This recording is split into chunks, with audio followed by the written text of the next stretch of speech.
We're getting some breaking news from the Department of Justice. Eamon Javers has that for us. Good morning, Eamon.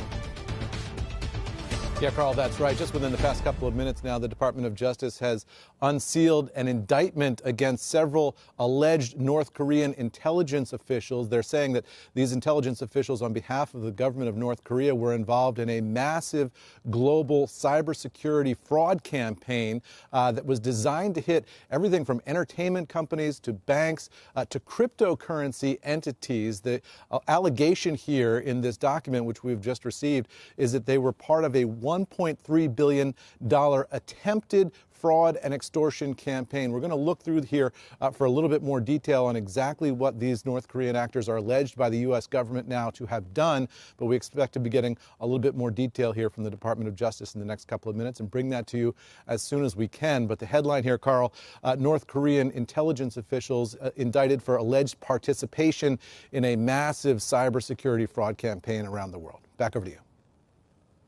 Eamon, even as you speak, some of the additional headlines are filtering through the wires. One says that DOJ says a Canadian American also pleaded guilty to laundering money for those North Korean hackers. So this looks to be a little more multidimensional than simply a North Korea story.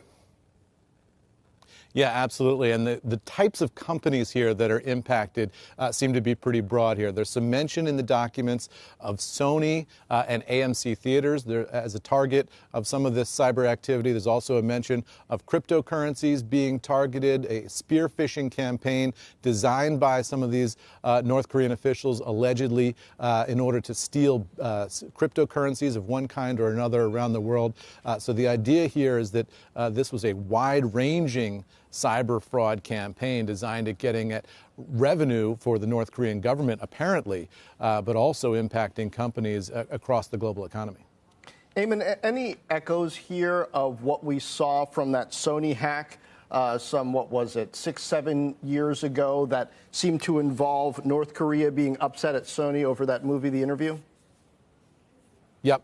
In fact, the movie The Interview is mentioned in this indictment document as part of the reason why the North Koreans would have been interested in Sony. There's some details in here regarding that. I have not had a chance to review the entire document, which is quite lengthy, but this does appear to be U.S. law enforcement having rolled up this campaign. They've got as far as I can tell, three North Korean officials here named by name and by alias. Each one alleged to have a number of different aliases that were participating in this scam over the years. So it's a multi-pronged, multi-year scam, and it's going to take us a little bit here to understand exactly how much money was allegedly stolen by the North Koreans, what part of that was successful versus what part of it was unsuccessful in terms of the money theft piece of this. And then the other piece is the disruptive piece, the attempt to actually disrupt any of those companies that the North Koreans decided to target for their own political reasons. And Eamon, more broadly, I don't want to ask you too many specific questions about this because you haven't had a chance to go through it in detail. But what's the significance of the cryptocurrency angle here? There have been a number of stories about North Korea stealing or trying to steal millions or hundreds of millions of dollars worth of cryptocurrencies through cyber attacks.